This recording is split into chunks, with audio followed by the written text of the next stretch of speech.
After a decade, I finally feel happy admitting that I really liked the romance between Bruce Banner and Natasha Romanoff in Avengers: Age of Ultron.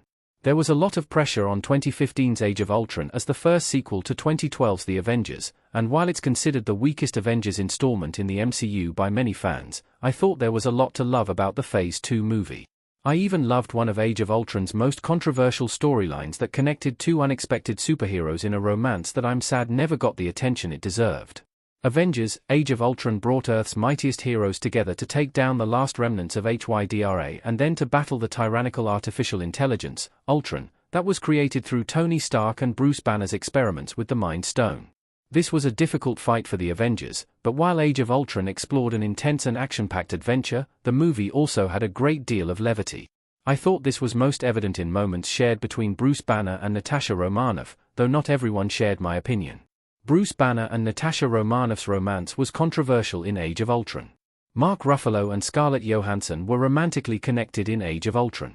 Avengers: Age of Ultron introduced the idea of a romance blossoming between Bruce Banner and Natasha Romanoff, which was an idea that many viewers found hard to come to terms with. Many found that bringing these two characters together was an attempt by Marvel Studios to boost the popularity and significance of both, even though the Hulk is one of Marvel's most notable properties and Black Widow had been a central part of the MCU throughout Iron Man 2, The Avengers and Captain America: The Winter Soldier. Neither needed boosting, so I find this a pretty wild insinuation. Some have argued that Banner and Romanoff's romance has no impact on the characters or Age of Ultron's overall narrative, but I respectfully disagree. While many aren't wrong that one of the great things about Black Widow is that she is a powerful female hero who isn't inherently tied to a male character through a romantic attachment, I don't see anything wrong in humanizing her with basic and relatable emotions such as love and desire. Many were happy that Marvel forgot about Banner and Romanoff's romance, but I am sad it didn't go further than Age of Ultron. Black Widow and the Hulk's histories made them a perfect match. Bruce Banner and Natasha Romanoff are actually a great match. Natasha Romanoff and Bruce Banner smiling in Avengers: Age of Ultron. I have always considered the criticisms of Bruce Banner and Natasha Romanoff's romance to be far too harsh and completely unnecessary. Other heroes such as Tony Stark, Steve Rogers, Clint Barton, Thor and many more have all been the subject of romance storylines, so I find it strange that Banner and Romanoff can't without receiving hate, especially when they're actually a fantastic match. Both characters consider themselves to be monsters, as mentioned in Age of Ultron, which connects them to each other more than any of the other Avengers. While some argued that Mark Ruffalo and Scarlett Johansson didn't have strong chemistry on screen, I wildly disagree.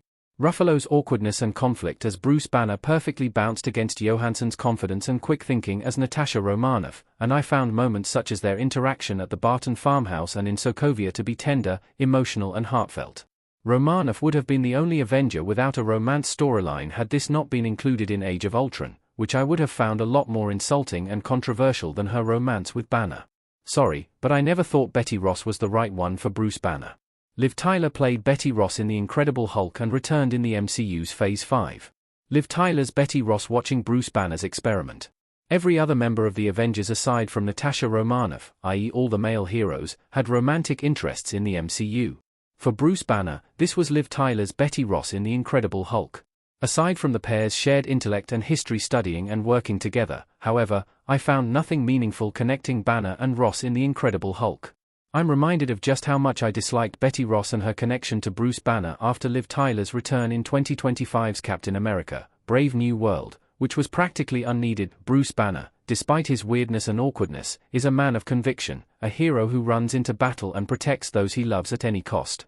These are values reflected in Natasha Romanoff's Black Widow, but these traits have never been seen in Betty Ross' character in the MCU. Ross, instead, is whiny and afraid, and has most recently shown a lack of conviction by rolling over and forgiving her father despite years of him hunting her former partner and a lifetime of disappointments.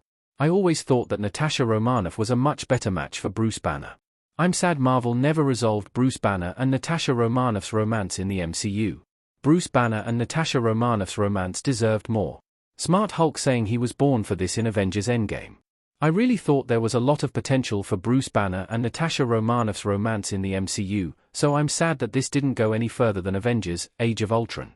Marvel Studios could have taken this to some interesting places, especially by exploring both characters' twisted and tragic backstories in more detail, perhaps with both helping the other come to terms with their pasts. Marvel went the opposite direction, however, sending the Hulk to Sakaar ahead of Thor, Ragnarok and only teasing his connection to Black Widow in subsequent projects. Marvel didn't adapt any of Black Widow's romances from Marvel Comics into live action prior to her demise on Vorma in 2019's Avengers: Endgame. She didn't connect with Daredevil, the Winter Soldier or anybody else, so her only opportunity for love was Bruce Banner, and I think this choice was a great one for the MCU. I consider it a huge shame that a negative response forced Marvel to divert and alter this storyline, and I think it's an even bigger shame that Natasha Romanoff didn't get the chance to find love after Avengers: Age of Ultron.